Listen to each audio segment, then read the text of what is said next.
So the first thing we're going to do is invite you to close your eyes, breathe out, and if you're touching anyone else, just find your own space in your body, in your bubble.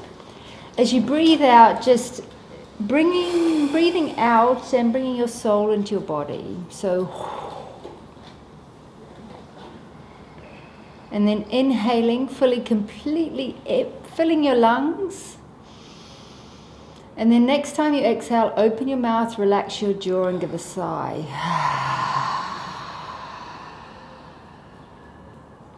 And we're going to do this a few times. So inhaling, completely filling your lungs, expanding. And as you exhale, let go of today. Using your breath, using your sound. Inhaling the energy of the earth.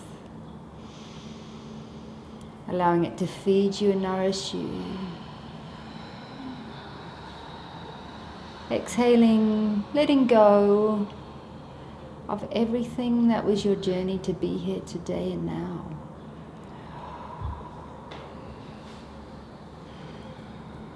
So when we inhale, we're also inhaling the present moment. We're inhaling life. We're inhaling our freedom of choice. Exhale, letting go of the past, of everything which no longer serves.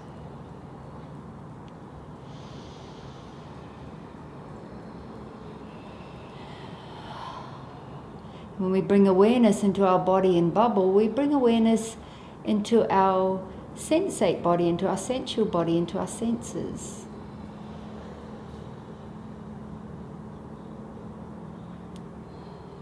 Dropping out of mind into hearts, out of mind into body, out of doing and into being.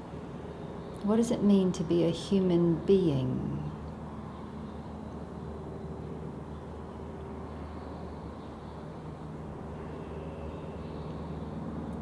What does it mean to be a self-sovereign human being?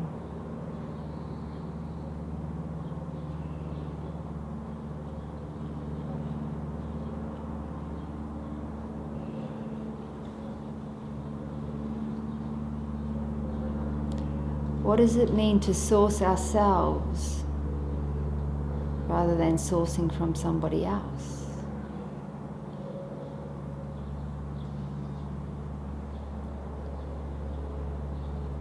How does it feel if our happiness or our wholeness is not dependent upon another person or place?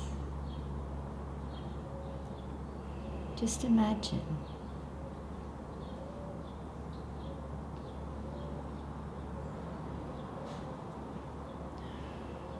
And we invite you to take one hand to your heart and one hand to your genitals, to your sex.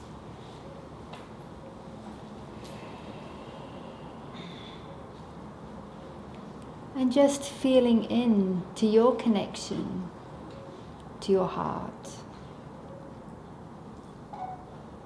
Your connection to your sexuality.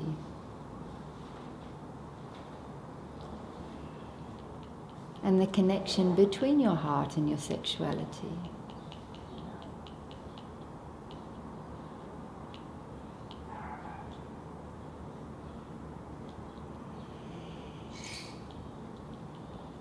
And how does it feel if we breathe in the energy of the earth through our genitals?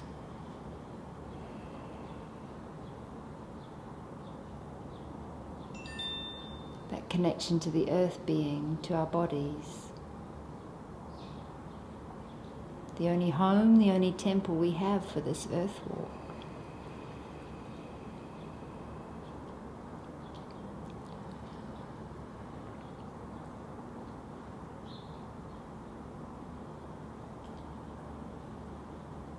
Being aware of your breath, all the way out, all the way in.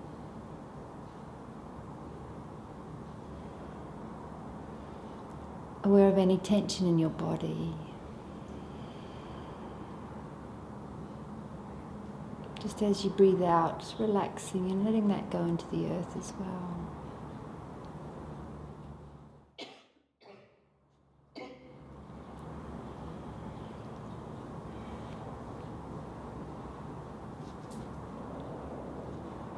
And when you feel relaxed and centered into your body, into your bubble, I invite you to open your eyes. And my question first is, where are all the men? Here, here, here, and there. We have, thank you, four pillars of the four directions. I'll make noise enough for three. That's good. I'm happy you give me some support here. But it's beautiful in a way, because often we go, as women, Welcome. we go looking for the man outside of ourselves. And the first relationship and the most important relationship we are here to develop is the one with our own inner masculine and inner feminine. Because if this one comes into harmony, this one naturally appears outside. So we don't actually have to go looking for it. It's a simple vibrational resonance, universal law of attraction. So if we're still looking outside for our dream man, it's often because he's not very well cultivated in here. And that often becomes, we didn't have a very good role model, often, many of us. So what does that mean? What does it look like? In our new way of relating, where we're no longer falling in love, which often ends up with energetic attachment and dependency. The journey in this day and age is one of becoming love, where that happiness, that wholeness is not dependent upon anyone or anything, and then sharing from that space. My name is Matt, and I'm into Tantra, sexuality quite a while, 17, 18 years. And just to give you just like a very briefly understanding in the beginning is just everybody who has been speaking up in the moment when it comes to you, there's just like this the heart is starting to just like beat a little bit faster, a little bit of insecurity, and then, oh my God, what am I going to say? Yeah, everybody has that? Yeah. So this is what it is in Tantra, is not to create an image about something, it's about being very present in the first place with that what is in the moment. And dropping into the core of vulnerability through innocence and allow ourselves to speak through innocence, just to share who we really are. That is not about putting a mask on or an identification, just being authentic in the moment with that what is. So just as a start. I've been teaching Tantra, sacred sexuality since approximately 5 years. I'm a global nomad, I'm gypsy, I'm traveling around. I just cutted all my ropes and doing session work, doing workshops, public talks or talks like this in private environment, and educating people in the field of sexuality, sacred sexuality, spirituality, consultancies for couples, for individuals, for men, women, any kind of topic that is related to sexuality is part of the work that I'm offering. Since approximately 3 years ago, I met this beautiful lady here, the Madame, and she was introducing me into the field of shamanism and the way of how shamanism is woven together without creating any concepts, with this life force energy, this energy of creation of the earth itself. That this is nothing that is just separated from us, and that this is nothing we can put in concepts, but the shamanic aspect to explain that from this very unique being of the earth where we all from is a very vital part of that what we share. So I'll just give it to you from there. And my name's Lea. I'm originally from Aotearoa, New Zealand, way down under. And I left home when I was 20 for a year or two, and that was 25 years ago. So I've been wandering the globe ever since. Spent a lot of time in developing countries, a lot of time in Africa, in conservation work.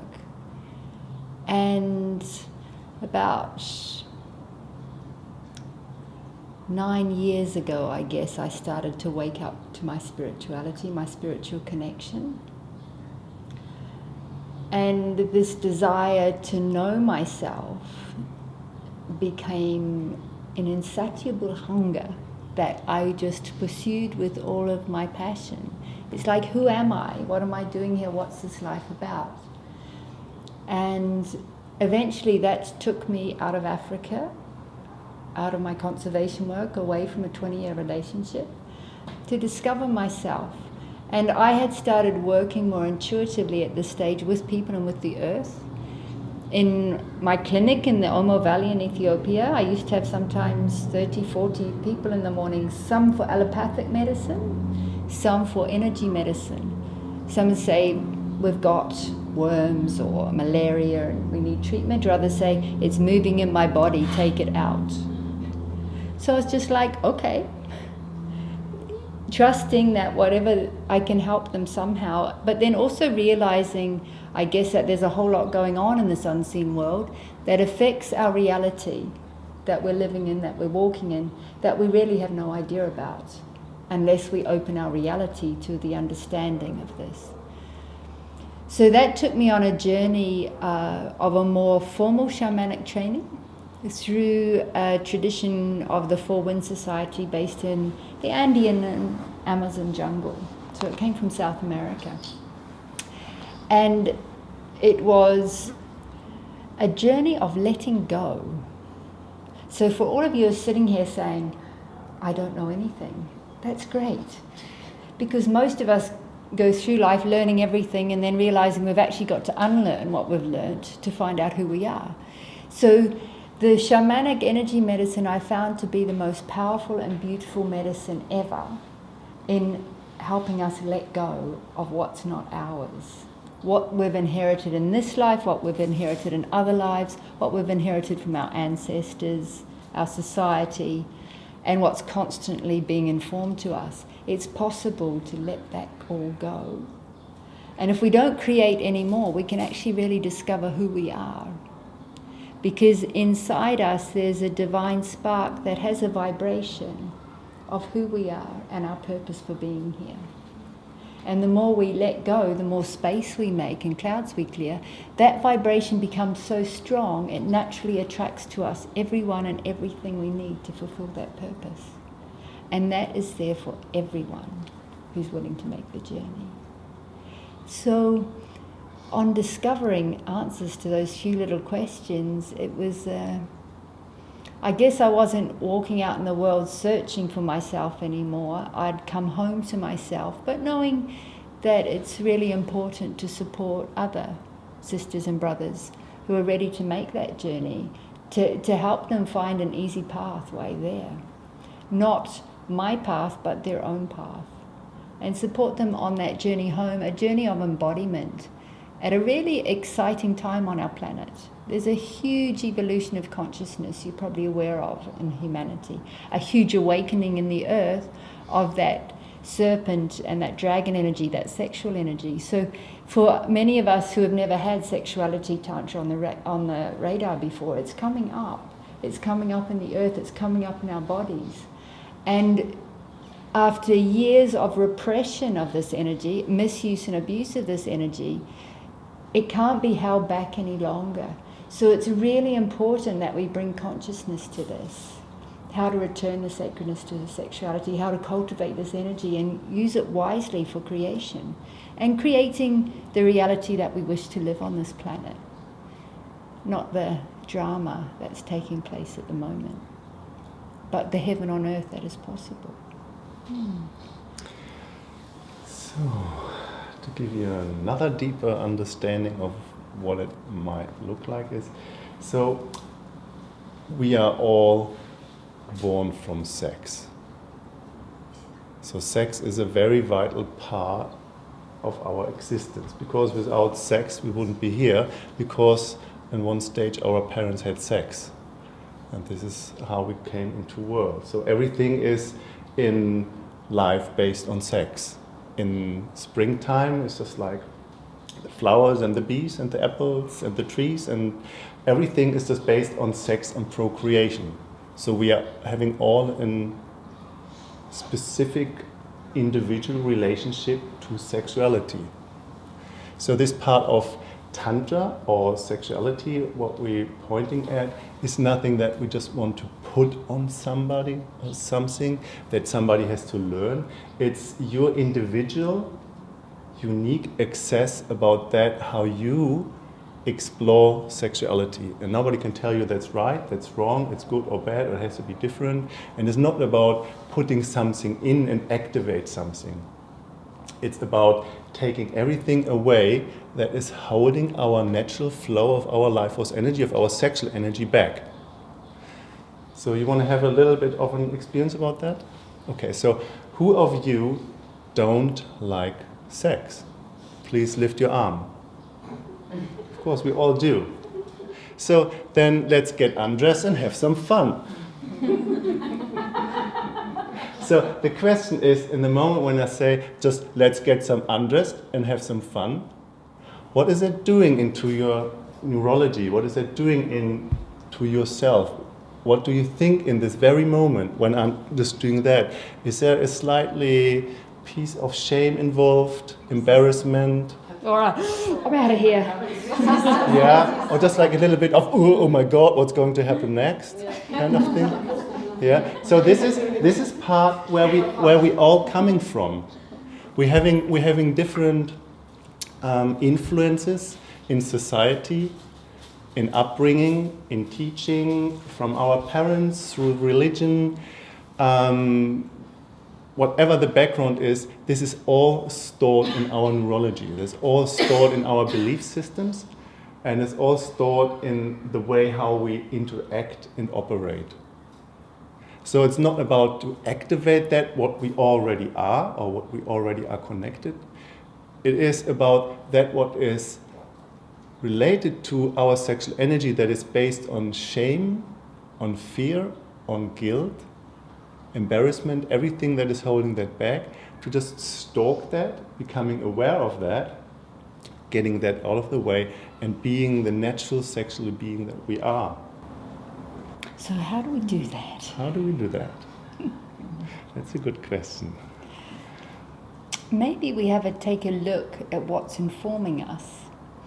And I guess the reason why our two worlds met is because my world of shamanism had taken me to the doors of sacred sexuality. And now I could see what was going on the many layers of reality. I was horrified because there was such a lack of sacredness in it. There was a lot of people claiming themselves as sexual healers, yet they hadn't done their own work, and they were feeding addictions and creating energetic attachments. There were entities operating through beings and have occults functioning, and it was just like, oh my goodness. But then I thought, okay, well, I'm here at this door for a reason, so let's go in and trust and keep walking. And that's where I met Matt, who had already been working, doing sexual body work for some time. I just started. And we exchanged a session with each other, which served me in embodying more as a priestess, as a tantrika, to work with people, work with men and women and their bodies and sexuality, as well as my energy medicine. And the same for Matt. You'd done a lot of work with people prior to that, who had had great shifts. Yeah, so the main thing about this great shift is, so when I started with the Tantric path, I was 27. And the first year was just about self-exploration, just finding teacher, finding mentors, finding guidance, and exploring myself. Reading books and having interaction in the tantric field with other individuals who just called themselves tantric experience. So I did that for a couple of years, learned different techniques, modalities, skills, and came one day with my partner on this very point where we are in the situation of lovemaking, and in the tantric lovemaking there's something happening, and you described that beautifully, where you just have the feeling you're merging with the cosmos, you're becoming one, and everything else is disappearing. Anybody else who had kind of this experience in their life? Yeah, a few, very, very rarely. Every day, just every moment, here now, that's it. So having this experience and being in this for a while, that was coming something through me that I called liquid light. And that's just like light is just like pouring out of our skin, out of our eyes, and I had the feeling everybody should have that in their life. And that was when I had the first time this experience. I'm dedicated to just teach that, to give that around, just like find myself in the deepest core related to it and just share it. And that was my purpose, and so I went for that. And I did for a couple of years sessions and had really, really beautiful experience with men and women in this field, in this liquid light transmission, in the interaction, where the individual was just like disappearing into the oneness, into the expansion of this infinity. It was just like incredible experience, and that was a life-changing shift. And then I met them back half a year later, and something was just shrinking back into this kind of, they were just like miserable as before, and I just realized something is missing there, some important point to realize themselves and opening up into this infinity just constantly. And that was when I met Lea, and there was a specific process that came along that was just opening my eyes and made that very, very clear, and that's the illumination process. And that was just very, very powerful to go to the core of any experience that we're having in life that is holding us back to be this individual, ecstatic, beautiful, expanded being that we are. Amen. So it means taking a look at what we're carrying in our bubble or our blueprint that's informing the way we're walking in the world, that making us be who we are the way we are and interact with the world. So on this beautiful line of what is informing our blueprint, we have something very important not put in there, and this is all the lovers, all the boyfriends, all the influence from man in this life and in other lives. Okay. It's to look at it when you're talking about relationships. We're talking about going through time and space, weaving our way and taking the weeds out.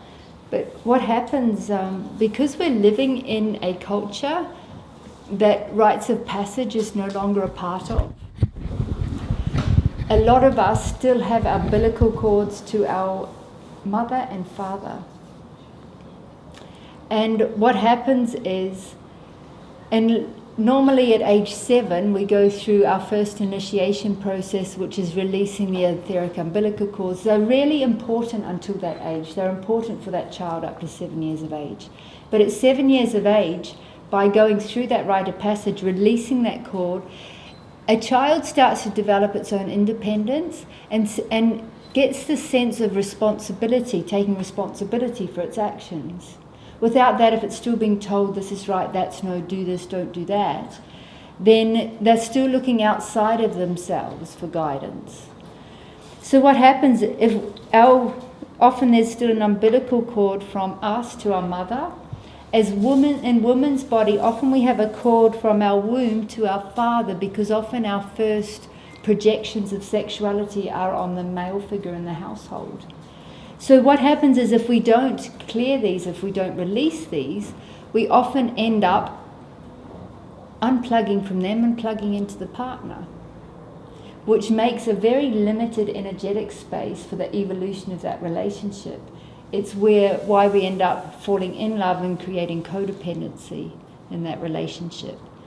So on this journey returning home, this journey into wholeness, releasing all that. We're returning to self-sovereignty. So we're not sourcing ourselves this way anymore. We learn to source ourselves again from the earth and the cosmos.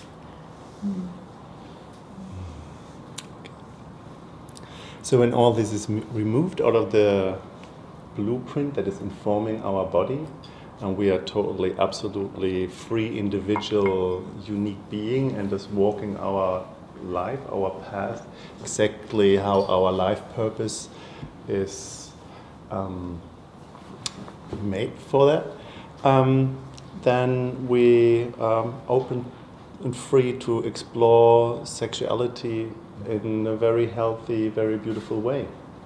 So the way of Tantra is a beautiful way. So there are many different layers of Tantra, many different layers of sexuality. I want to put that sexuality part aside in the beginning and just let you know what it means to just dive into the field of Tantra. So there's a lot of stuff to read about Tantra. There are a lot of good books, a lot of good teacher. That what we want to share hasn't anything to do with any religion or any belief system or anything that you have to study or to learn. It's this very individual, unique way of Tantra where sexuality is involved. Get that back in. And as I said, this part of sexuality is something where each and one of you and us has an individual access into the self-expression of sexual energy. And no religion and no society influence and nothing else can tell us it has to be different or it has to be changed or it's right or good or bad or however. So when we have found this individual way, then nobody can just like do that for us. So the way of how sexual energy in the tantric way becomes sacred is a very, very beautiful way. And I just paint a little picture about that.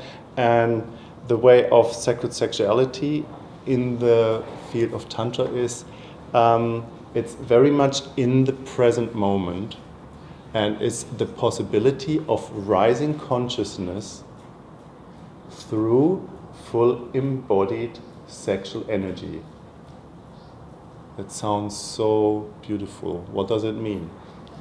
That the body is fully involved in that, and the body is the main part that has to be involved. Most people, they are so in their mind and out of their body that they actually don't know what it is to be in their body. And the main thing to be in the body is, and we all have that, is that our skin and our entire body has to be involved in that. That is not visual, that is not a mindset, it's not a specific performance or anything else or a goal or an agenda. It's just the physicality of the body, and each and one of you can do that, and this is how it is. You just put your arm or your hand on your arm and you just feel just this touch in the present moment. Nothing else. This is what it is. There is no history, there is no future, there's just the present moment of the sensation of the touch. Nothing else. So if you would just stroke the way your arm exactly how you like it, so the soft way, the gentle way, where you're feeling, oh, that feels actually nice, the way how you individually like that, you releasing some neurotransmitter and body chemistry in your body. And the only one I would like to mention right now is oxytocin. Anybody don't know what that is, oxytocin? Everybody knows. It's a cuddle hormone, the love drug. This is this part that relaxes our neurology into the parasympathetic in relaxation, rejuvenation, where we just like, it feels really good. So we can have oxytocin with ourselves, we can have that with our friend, with our partner, with our pet, with our granny. We can have oxytocin when we hug, when we kiss, and when we snuggle, when we cuddle. Oxytocin is our friend, and we can't have enough oxytocin. So if everybody would just like hug in the world every day at least 7 to 10 times, the world would be a very peaceful place because we have enough oxytocin just like to stop all wars. So oxytocin is something very, very important, and that's the main thing, is the soft, gentle touch, the physicality, the skin. So oxytocin is all our friend. So that feels good and relaxing. So when we have that in our body and we just feel that with our partner, with ourselves, and it's like, that feels good, and then all of a sudden that starts to get a little bit kind of just like, kind of itchy down there.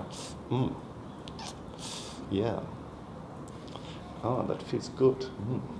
When sexual energy comes in, yeah? When you're just like, oh, yeah, I want more of that. Yum. Ooh. What that is released in our neurology, in our body, in our physicality, is dopamine. Yeah? Dopamine is that one where we want more of, this that makes us going. So the reward center in our brain is based on this dopamine. Sexual energy is a highly dopamine transmitter. We have dopamine a lot when we're eating sugar. It's a good replacement. Smoking cigarettes, drinking alcohol, caffeine, using drugs, shopping a lot, cleaning the house, gambling, going on internet. There are 1,000 things of getting dopamine to replacing this kind of little, that feels good. So dopamine is something that is based on sexuality, and most people replacing this for a lot of other substances in their life. It's a good way just to have a look of where we're replacing all these substances for our own sexuality. So beside that, we all have dopamine in our body because we are all sexual, we all love sex. As we just said, now when you lift the arm, we are all sexual, we all have a connection to our sexuality. So when oxytocin and dopamine comes into our neurology, it opens up in a certain time. It takes approximately 15 to 30 minutes. Our thymus gland, it's just like here, the heart chakra, and it releases endorphins. You can have a lot of cacao to have, or chocolate, to have endorphins in your body. That feels good, but it's still not the same as if you're having sex. But it's a good replacement as well, and it tastes really good. So all these endorphins, when we're having dopamine and oxytocin in our body, that creates already kind of, my God, that feels yummy. It's really, really nice. And this is often where we give our power away. Oh, I love you. Because of this feeling. But that feeling is simply from your own pharmaceutical factory. It's not about them. So everybody knows what I'm talking about? Very simple. Okay, I'll just make it more simple. When this just is for half an hour approximately in our body, and it passes the blood-brain barrier, it reaches something in our head. This is a so-called pineal gland, and it releases something that calls DMT, dimethyltryptamine. Anybody heard about that? Ayahuasca, yeah, there's this big time in there, or mushrooms, LSD, iboga, different substances, creating all this hallucinative molecule. They are similar like DMT. So when this is just kicking our pineal gland and releasing DMT, we're releasing DMT when we sleep, when we dream, of course, when we are born, when we die, and when we make tantric sex. So it takes approximately half an hour to an hour that this is getting released, and what happens is when DMT is getting released, it kicks us absolutely into the present moment, beyond our senses, and we are realizing the present moment on another dimension, on another reality that is already divine, where we're just seeing different stuff. When I said just like, oh my God, there's just like light pouring out of your skin and your eyes, and just like, this is just amazing. This is what we're able to perceive when DMT is released in our pineal gland. And we all have a pineal gland. None of us is without that, because we're all human beings. And DMT, by the way, is in all substances out there, in the nature, in any piece of grass, tree, animal, everywhere is DMT. It's a spiritual molecule. So, making a long story short, and not too boring, is the reason why we humans, mostly men, but women are mostly suffering on this behavior of men, why we can't achieve that is sex is too short. And sex is too short because women coming too quick.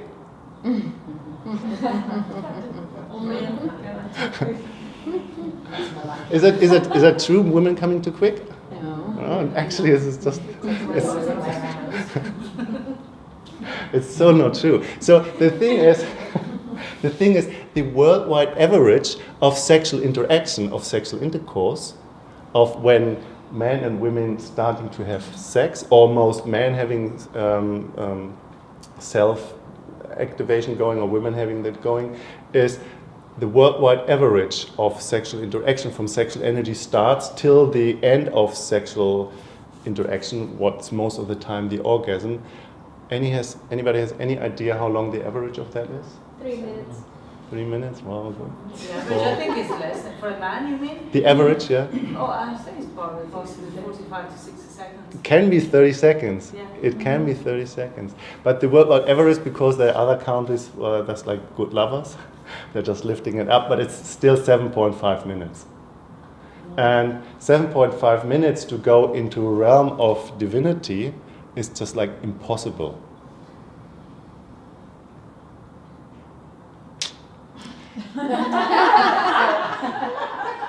Okay, thank you for coming.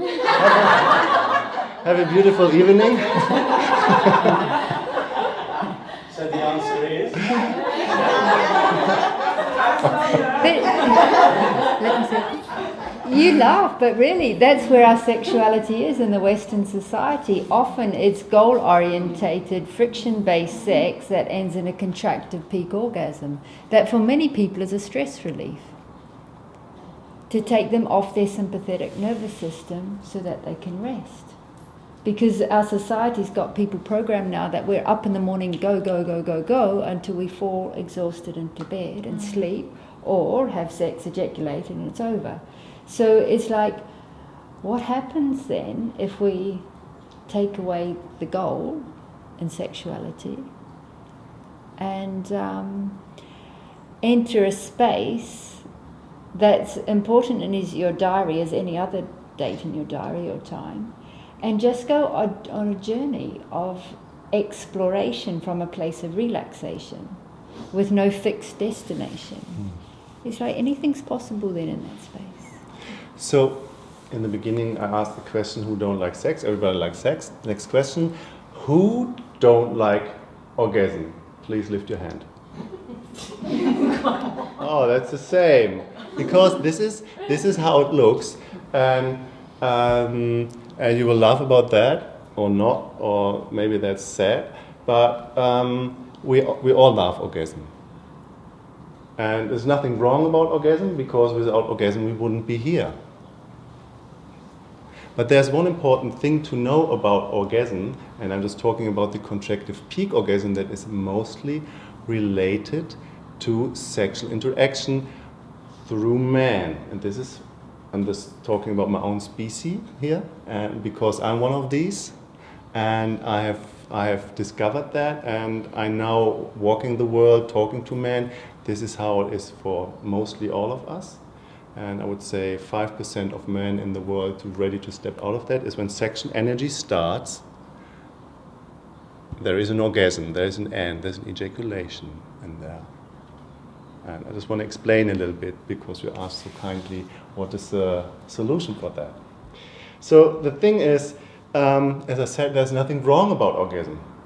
And we can just do that for the rest of our life. It's all great. We can do that in 45 seconds or in 7.5 minutes or 15 minutes, how long as we like.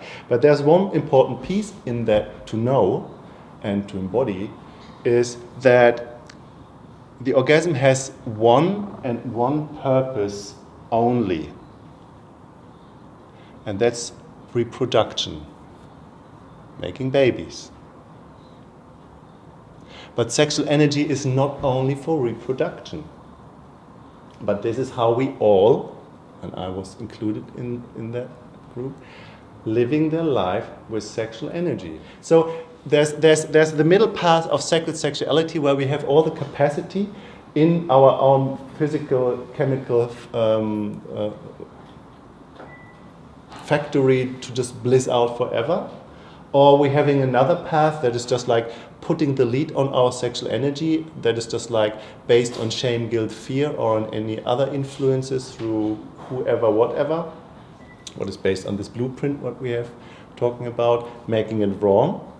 Or it goes in the other way, we just like whenever we're feeling it, just like give it away, give it away, give it away. So there's one important piece to know about that. So there's procreation is sexual energy, just of making babies, but there are other steps in that involved, and this is where the tantric path starts.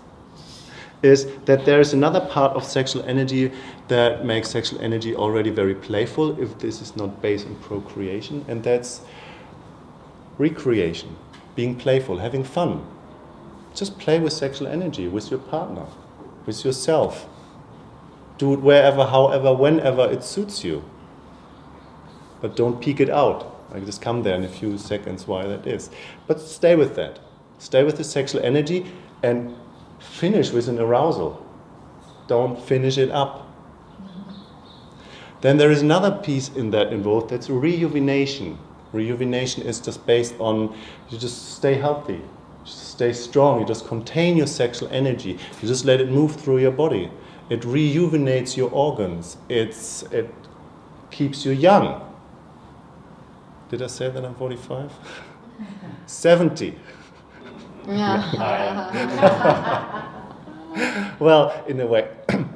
And another step, and that's an important step, is transformation. This is what happens is when we're just blissing out there and DMT is released. It's highly transformative. When we have that with a partner that goes beyond our conceptual state of mind, where we're just expanding into unity, consciousness, it's highly transformative. It's just beautiful. And there is no reason, if we don't want to procreate, to just go for procreation. And we can go there for as long as we like, as long as we want, as long as possible, as long we just want to dive into this field of pleasure. And also not to make procreation separate. If in today's world, it's possible to open conscious communication with the soul prior to conception. So it's actually taking the tantric path, and if you're choosing to conceive, to bring a soul into the world, is to conceive consciously at the higher vibrational levels of tantric lovemaking. It's not meant to be an accident or by chance. You can consciously call a soul in open communication, even find out where is the best place to conceive this being and bring them into the world. So to come back to the 45 seconds or 7.5 minutes or how long ever that is. By the way, if anybody has to go to the toilet, just leave. You don't have to wait. Is what happens is, and we all love orgasms, right? Nobody has said, no, I don't love, and orgasm is great, we just want to have that. But the question is it really the orgasm, or is it just the few seconds, the few moments before the orgasm? Where is the highest sexual arousal? Where is the highest expansion you're having? Is it the orgasm, or is it before the orgasm? It's before the orgasm. Because this is what we most know, the orgasm is a contraction. The contractive peak orgasm that's based on procreation. Yeah? But before that, we're just like, wow, my God, it's just like, wow, you're so beautiful. Everything's just like, oh, wow, I could just want to cuddle and touch you and kiss you forever. Yeah? You know what I mean? And in the moment when the orgasm happens, just like, okay, done, just like a little bit stroking here and there, and just like more in love with the cushion and the blanket than with our partner that we were before. No? Anybody knows kind of, that rings a bell, ding-a-ling-a-ling? Yeah? This is, except you riding the wave. But this is another chapter.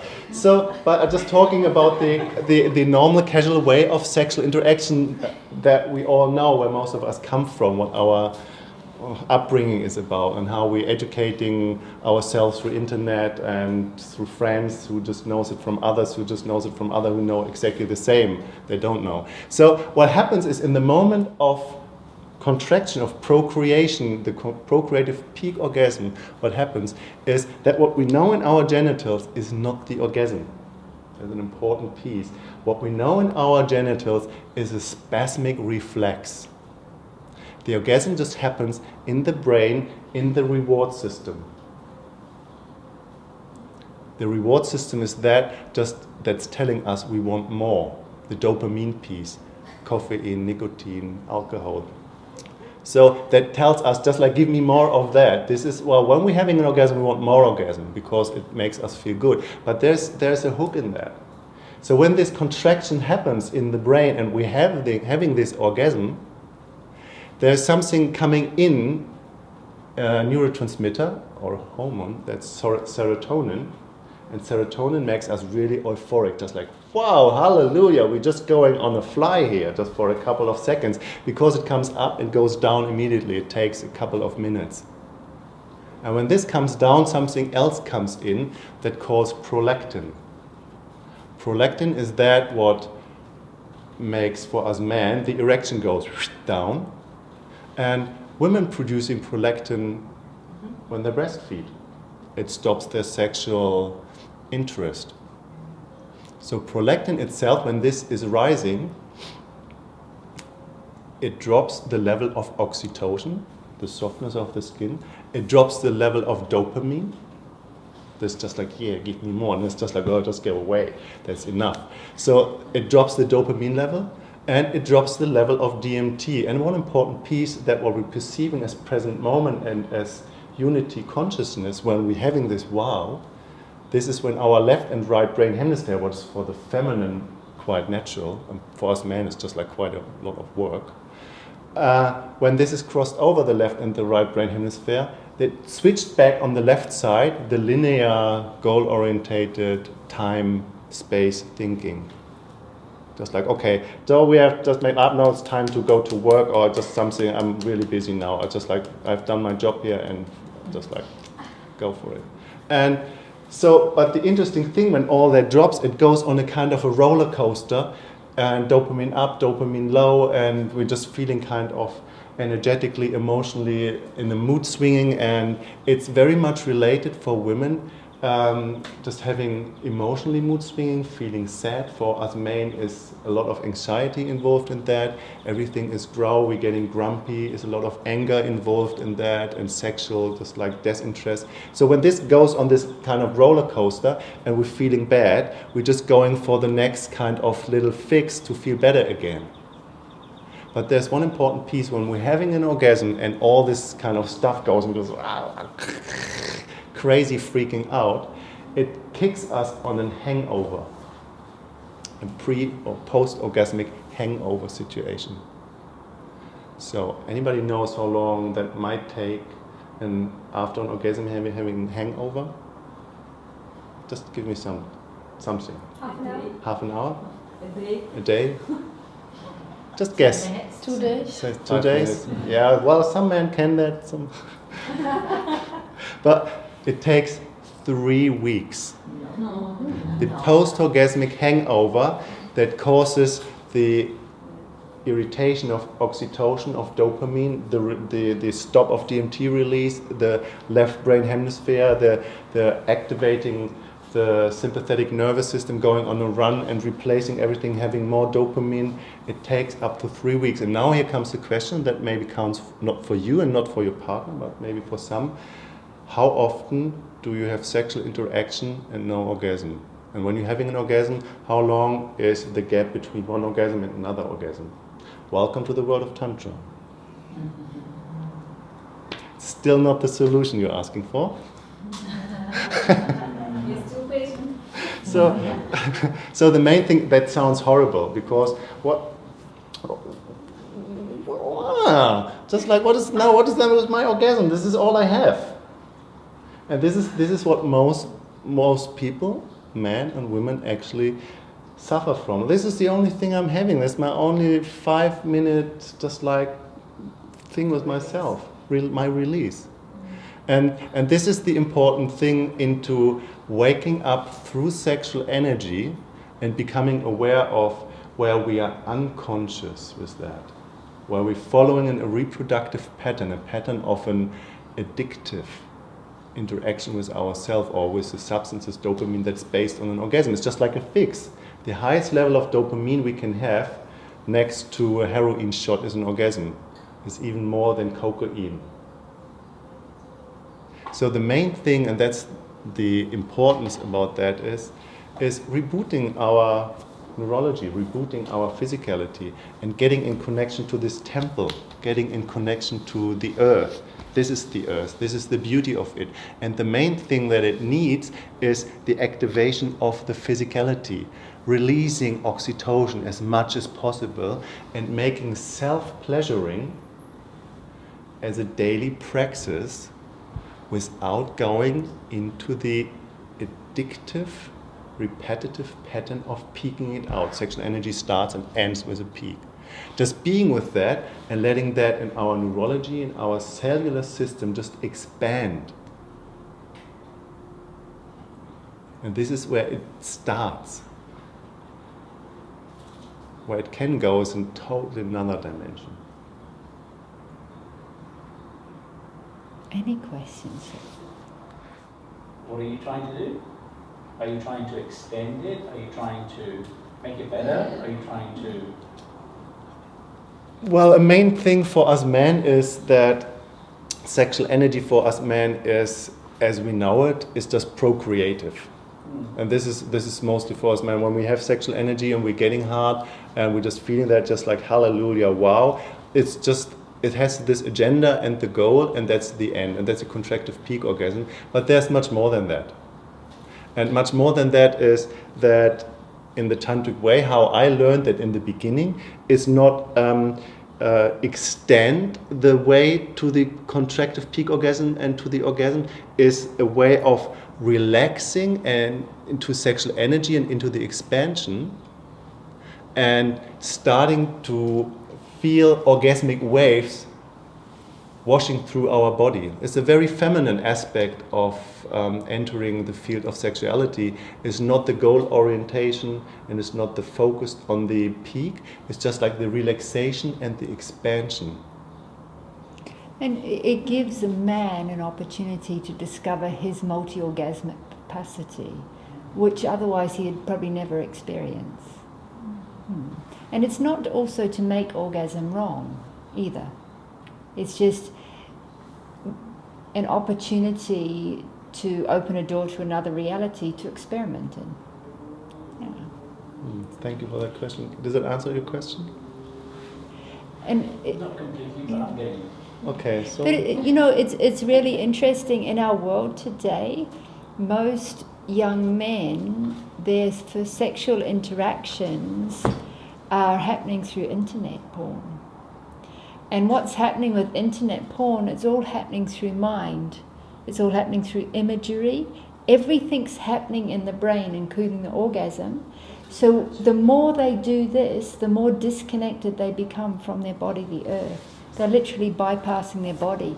And it's causing a huge amount of erectile dysfunction and premature ejaculation in man. And also for young men, lacking their inability to relate, to communicate anything. So it's actually a huge virus that's happening in our world, in the younger generation and some of the older generation too. Yeah, what's coming now is about that question is that we most have learned as men that that the orgasm itself is a contraction, and that we learn in the point of no return. What is this? Anybody don't know what the point of no return is? Is this point on orgasm, where it doesn't matter what happens. When you just go over this point, even if your mama and your grandmama is coming into the room, when you're going over the point of no return, you will come. The point of no return, you can't go back. When you just reach that, you're just over it. So what happens with us men is when we're reaching this point of no return, our pelvic area, our prostate, is starting to contract. And this is what we most men have learned through controlling, in the very young age of controlling pee and poo, is contracting, holding, contracting the anus, contracting prostate, and controlling that.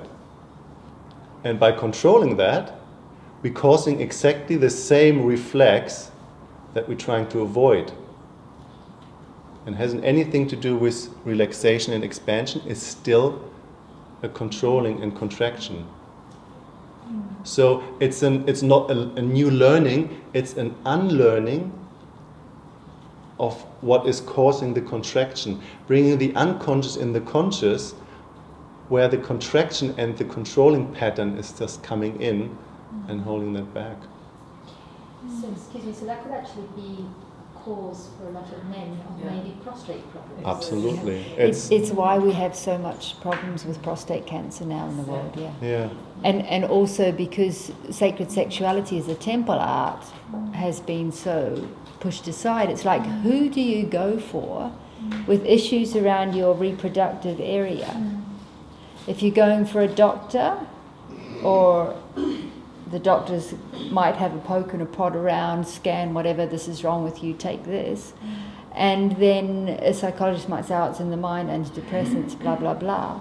And that's it. But there's actually no real conscious, present touch. And remember, this body is the earth body, so anything this body has experienced, it carries a memory of. So that's conscious, what we're aware of, or any unconsciousness. All of the memory is carried in this body. So for women who have experienced unconscious penetration, rough or hard sex, inspections done without consciousness or presence, childbirth that's been painful, all of this is stored here. And there's very few women I've met who aren't carrying things from their mothers and their grandmothers and their great-grandmothers in their womb area. So it's a huge amount is stored here that our medical profession is not addressing because they don't know, or they don't have the tools to, or they're not yet open to that reality.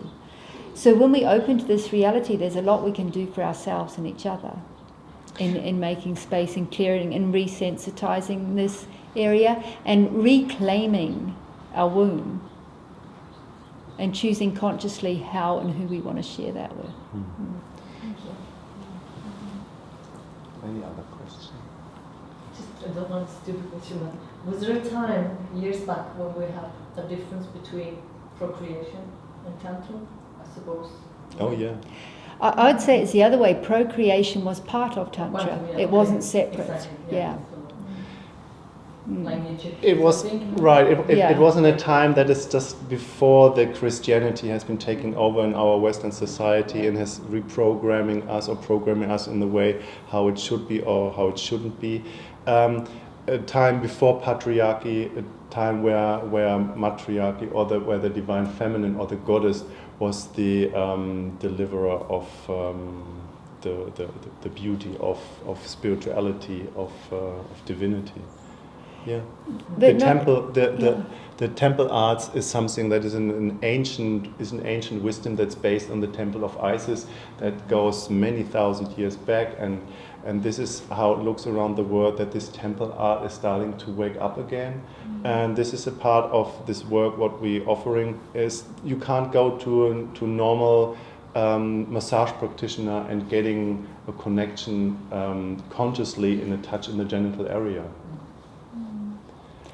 And also that is everything also around childbirth. Childbirth is supposed to be an ecstatic orgasmic experience.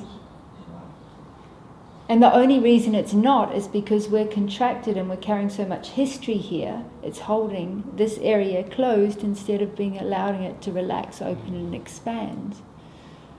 And that's a huge step for us as women to reclaim that. If we want to choose to have a child, we do it consciously and choose a really ecstatic birth. How many mothers do we have here? Just quite a few. So, can you give birth when you're contracting, when you're holding? It's painful and possible. You can't. You just have to let go at one point, right? So the way how this temple art came to us is through the feminine, through women, through the midwife work. my way of starting into Tantra, into sexuality, was a way of where I have learned doing the kegeling exercise. Anybody know what the kegeling exercise is? You just like doing this, just to do that everywhere, and you just stay at the red light, and you're just contracting your pelvic area as if you're holding your pee back, and just like holding as strong as you can. And this is what it looks like. This is how the pelvic area becomes, just like a kind of a strong, rough, unfeelable kind of something down there. And this is how society is just like informing women, just like be tight, just massage the man, give him pleasure, and it's just for him, and all this kind of stuff that is around. And I've done that for 10 years in a specific kind of teaching. I just learned that, just like I was the master in contraction and controlling my orgasm. I was just like I could do that. And what happens is I was just like totally fucking up my neurology. How that looks like, I was just running on a sexual wall and was causing for myself erectile dysfunction and premature ejaculation, and I had no idea who to ask, where to go, what to do. I was asking my so-called teacher, and so, what am I doing wrong? Just like, just do it, just do it stronger, just do it really, and I was so desperate. I was starting to take erection pills, and to relax, I started to smoke marijuana. That was made everything even worse. So I came to a point, and that was approximately 4 years ago, where I realized that this is not the way. So how it came to me in this point was that the answer are women. And how I got that was through a midwife. And what this midwife is doing to women was, she's an ecstatic birth midwife. When women giving birth, and women can't contract and hold when they're giving birth, so you have to relax, you have to opening up. And what she's doing is she's doing a so-called de-armoring on the women's cervix and on the vagina walls, to taking the tension out of this control issue, to just let go. And every woman who is going through her hands has the capacity of having ecstatic birth. So the next step, what we actually realized out of that was how can we combine that with the tantric field and with this temple art? How can women opening up into an ecstatic expression without the masculine way of contracting in the peak orgasm, going into this expansion, into this ecstatic possibility of opening up, was through de-armoring. It was through internal, external, taking all the tension out of the pelvic area. So we have done that with a couple of practitioners and started to work with them. And that was actually for myself then the realization. So if this body is not much different than to a woman's body, because in our mother's uterus, when this fetus was just 10 weeks old, there was no separation between masculine and feminine. So the core of my cell must be the same. So this body must be feminine then. Because there's just coming one Y chromosome along that is growing my genitals outside. But in the organs, everything is the same between men and women. That what we know as our penis is the woman's clitoris, and that's not only the tip of the iceberg, it goes internally, and it's a huge organ that goes into the vagina walls towards the womb. And the man's prostate is the woman's G-spot. It's all the same. We have all the same muscles, we have all the same nerves.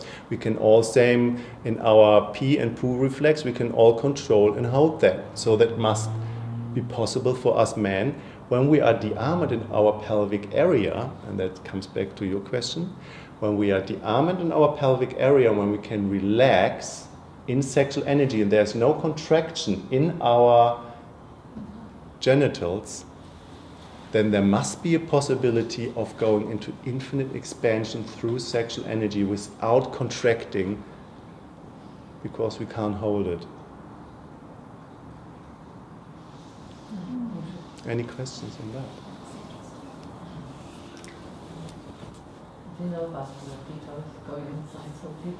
Pardon? I didn't know about that going inside. The clitoris.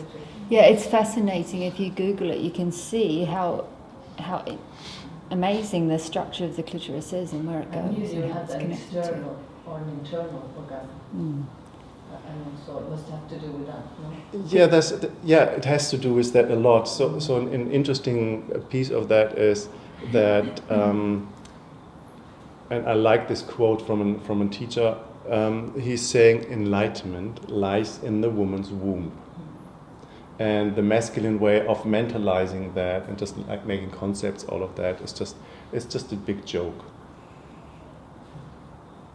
So when we men actually able to learn to relax, and when we are present and don't need and don't want anything from the feminine, to having our le petit moi, our 3 seconds of just like thing, when we can relax there and the man's penis is touching the woman's vagina without having this need or want to go somewhere, and the woman is relaxed itself, if there is no pain, if there is no trauma, if there is no tension, if there is no I have to pleasure him that he has an orgasm, otherwise he thinks I'm not sexy and he don't love me anymore, thoughts and belief systems, if this is all relaxed and sexual interaction just happens out of arousal, without any agenda, without any need, without any want, then something really beautiful happens.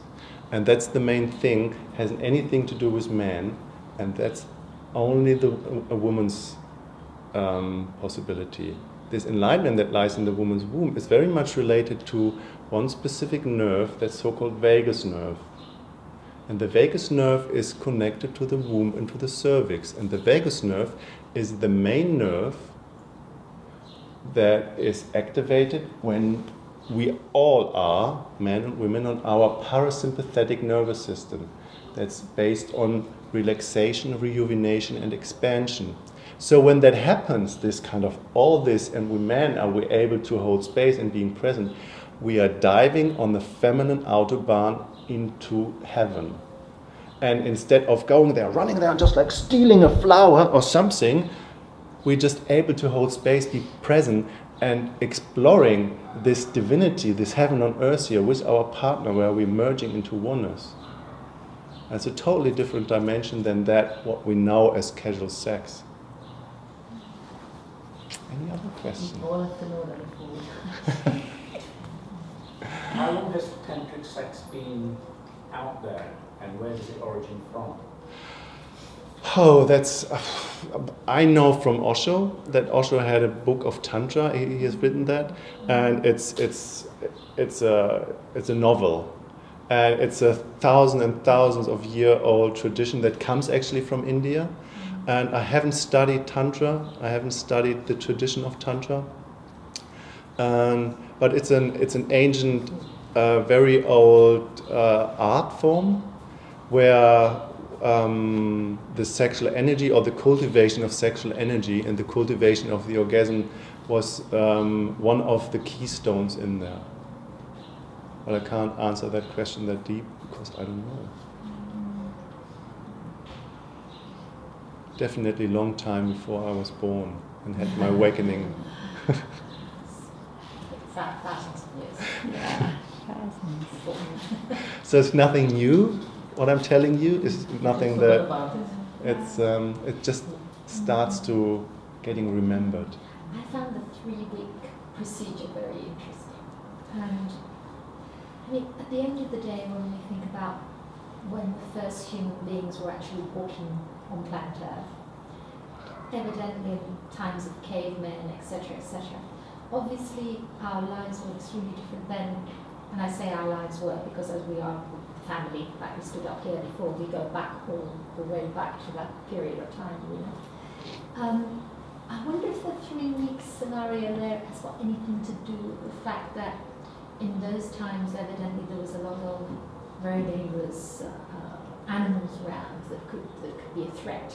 If maybe it could have a lot to do with the fact of men then used to have to leave quite fast, and they used to have to travel a long way away in order to be able to find and recollect food, etc., etc. I wonder if it could stem from maybe from there. I'm sorry, I tend to go a little bit. It's all right. To look at your question first is, whose reality is it that we all evolved from cavemen? We're living on a planet at a time where there's some really advanced civilizations and some really organic and aboriginal civilizations at the same time. I like to look at us as vibrational beings, star beings if you like, from different star systems in animal bodies. Okay? So this is where the sympathetic and the parasympathetic nervous system come into play, is because this is an animal body. And if you look at animals, the dogs are away at the moment, but they'll be resting, breathing, relaxed. If there's danger, instantly, hairs up, tails up, there's barking, there's aggression, whatever it is, to attack, defend. Then, when it's over, they shake themselves, reset onto their parasympathetic, the tails start wagging, and they're back what we're doing again. And this is what we have to remember. We're a star being of consciousness in an animal's body. What does it mean to be in an animal's body? And how can we support this body to remember to live life in relaxation on the parasympathetic, that there's nothing out there to do us harm. And there are a lot of animals call themselves humans. They're still running their sexual energy and their interaction in an environment as if they still live in a cave and fighting and doing everything quick, including sex and eating and everything else, without having remembered that there is another connection. And Anya had a question too earlier. What do you do when there's a lot of sexual energy? Okay, if you start cultivating your sexual energy and removing the blocks and barriers that you've built against that natural flow of energy, what happens? What do I do with this energy? How do I sublimate this energy? And that's really important because there's a lot of it. So where do I channel it? First of all, within the body, it's really important, diet, exercise, nutrition, a daily practice. Not just cardiovascular work that's in strengthening the body, but flexibility to expand and make space in the body for this energy to flow. Another thing is using breath. Really important. Where breath flows, energy goes. And where consciousness is directed. If the energy is stuck in one place in the body, you can move your body, you can breathe, and ideally you can move that energy up your spine, up the back, and bring it down the front in a microcosmic orbit. And to do that, you place the tip of your tongue on the roof of your mouth, which completes that orbit, and you can circulate it. But then to use it consciously in your lovemaking, in your life, in your everyday life, and in your creation. There's a lot you can do by channeling sexual energy for creation. Whether that means creating a baby or creating a project. Yeah, there are different ways of Tantra in there. And so there's the so-called white Tantra, and the pink Tantra, and the red Tantra, and the black Tantra. And one important piece about the black Tantra is that the way of Tantra has been the sexual way of Tantra in Black Tantra has been quite misused for powering and overpowering others, using sexual energy for personal agenda. Just like gaining more power over others, making more money, making more environmental strength. But this is not what it is about. In the way of unconditional love and opening up into this infinity divine connection, it is just finding this way of unconditional love and channeling this energy for the greatest good of all. just for our own soul evolution, for individual people and planet, giving it into a collective growth, letting our environment just expand in love and wholeness. It depends on how our agenda is and how our level of consciousness is. Any other questions? Did that answer your question, Pastor? Okay. You talk about sexual energy. If you have pent-up sexual energy, is it better to release it, or is it better to cultivate it and transform it into something else? I didn't understand pent-up. It's a personal choice. What you want to do with it. You Is can. it possible to cultivate it and transform Yeah, and transform To it. what? Yeah. Creative. Channel it into creativity. Uh-huh. Into creating, because we're all creators. We're constantly creating our reality. It's wherever we're focusing our consciousness on. So if we can give ourselves the freedom that we're no longer stuck in our we story, dwelling on the past, dramas and traumas and feeding consciousness to them, if we can clear that, be here in the present moment, and channel that energy into consciously creating a new reality on the planet, for us, our community, our country, our continent, at whatever stage you want to work on, then it's hugely transformative. And this is what we need to reclaim, is our power as creators, really take responsibility of the reality we're creating. You know, we weren't born to come into the world, go to school, eat our lunch, go to study, get married, have children, get mortgages, retire, die. That's fate. We all have a unique destiny on the planet. We all have a purpose for being here. Some is to bring other life and others is not. What is your purpose? Where is your passion? You'll often find your purpose and passion are closely related. Where is your life force going to flow through you? And how do you manifest that? Yeah, and sexual energy is an important piece of that. I just like bring this into a picture like you're having a house with 7 or different layers, and sexual energy is just like as if you don't having a basement. It's just like this is where the foundation is of your house, and you can be very spiritual and up there on the top floor. If your basement is just like not really clean and cleared, this is just like if there is no way to make connection. Yeah. It's not a very about whole house. often grounding that. A lot of our spiritual practices are all upper chakras, connection with the divine. And in that way we can be amazing visionaries. We can see the future, we can know what's coming, but then we can't manifest because our root chakra and our sacral chakra are dysfunctional for whatever reason. So actually being able to bring that energy down, anchor it and manifest it, that's what we're here for, is often missing from our intimate relating. That we often give to get, do something to somebody else what we want done to ourselves instead of asking for it, instead of owning our desires. Or often it's like that pharmaceutical factory kicks in, the oxytocin, the dopamine's flowing, the heart's open, and you kind of go on a journey without stopping or pausing and saying, hey, do I want to go here with this person and all of their blueprint? Do I want to share my field with their field?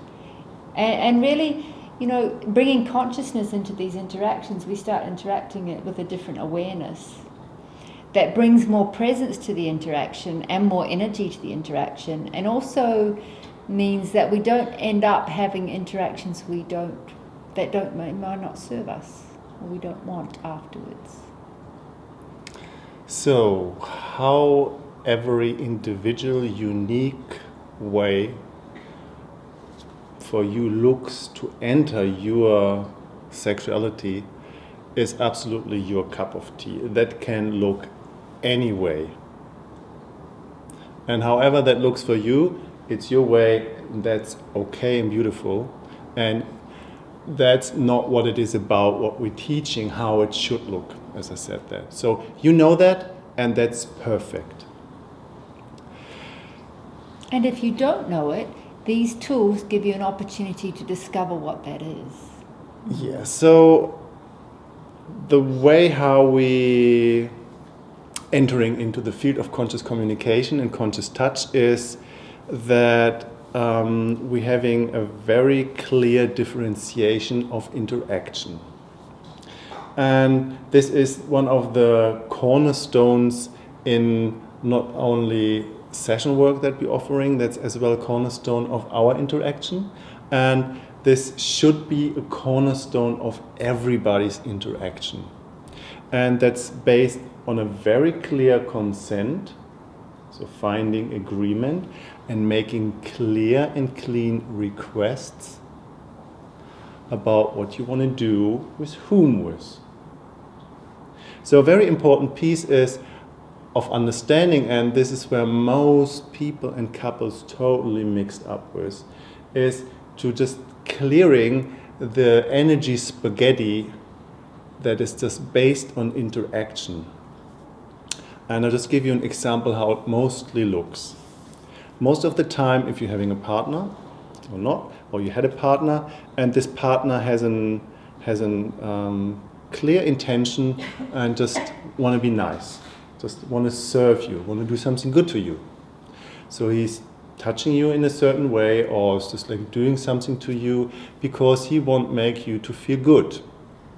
So he's in a service, he thinks. He is interacting with you in a way to do something to you that feels good to you. But you might not in that mood in the moment. And then he sees when he's doing something to you that this is not giving the expression on your face that he might like to see. So he starts to do something different. And you may perceive that as something, oh no, he's doing all this different stuff to me, and you receive that as something as if your partner is taking from you. He's doing something to you for his own sake, for his own benefit. But actually he has this intention, he wants to do something for you to feel good. So he's doing all this stuff, and you thinking he's doing it all for themselves. Without communication, it creates immediately a contraction and a misunderstanding. Somebody knows what I'm talking about? Mm-hmm. Yeah, it's quite common in relationship. It's one of the most things where relationship and interaction starts to crash. So you, as the person who is just feeling there's something happening to you, doing to you, you feeling yourself kind of just like violated or victimized, or feeling all this kind of action towards you where you haven't been asking for, and shutting yourself more and more down. And this person who is just like doing something to you, maybe with a good intention, maybe not, is doing something to you and think it's just like, oh my God, I'm doing all this stuff here to you and it's never enough and I'm never doing it right, and stop touching you in a way, and then all of a sudden the interaction starts to just like fade away and just go to sleep. In the very beginning, when the honeymoon period is there, when you fall in love with somebody, and all the hormones and neurotransmitters are there, then it's just like, well, you can't get enough from each other. It doesn't matter where, how, when, or what, you just want to touch and just make love. But the honeymoon period has just like an expire date. And that's normally 3 months. The expire date is just like for procreation. But it's a beautiful thing when you are there to reinvent this honeymoon period with conscious interaction and conscious touch, and without peeking it out, because the peeking out is part of the honeymoon. It's just to making babies. But if you don't make or want to make babies, you can just expand your honeymoon period as long as you want. You can reinvent your honeymoon period, and you can just dive into this field of bliss. So what I'm talking about is a very clear way of serving somebody. So every interaction between humans in physicality is just only based on 4 different modalities. I'm very much passionate about this way of interacting, because if you just get that in, it's a possibility for infinite of interaction with anybody you like to interact with and anybody who like to interact with you. The first piece is of serving, and that might be you who is serving, or somebody else is serving. And the other person who is being served is the person who is accepting, or you are accepting when the other person is serving. Very important interaction, and serving and accepting always happens with a clear request, and the clear request is, how might I serve you? Because without knowing how you might serve somebody, you can't know how to serve somebody. When you're doing something to somebody without knowing how to serve them, they perceive that as doing to you, or maybe as something that you don't want. So it's an important piece in serving, making a request, how may I serve you, or you just requesting clearly how you want to be served. Without that, serving is not possible. Another important piece is, and that's very much made wrong in society, is taking and allowing. Taking is something where we having an action towards somebody for our own benefit. Or somebody has an action towards you for their benefit. And that needs as well a clear, conscious communication. What do I want to do to you? Or what you want to do to me? Without this interaction, it falls out of alignment, and this is where raping and victimizing is happening. In most intimate relationships, the interaction is taking and allowing from each other. This is where we all have a deep longing, is to surrender to somebody's action towards us out of integrity. And we're feeling integrity and we can surrender, we can just dive and expand. And without conscious communication, without conscious touch, it's impossible. Maybe you're lucky. You have somebody who is able to feel you, maybe not. But the maybe not can be quite easily removed through conscious communication.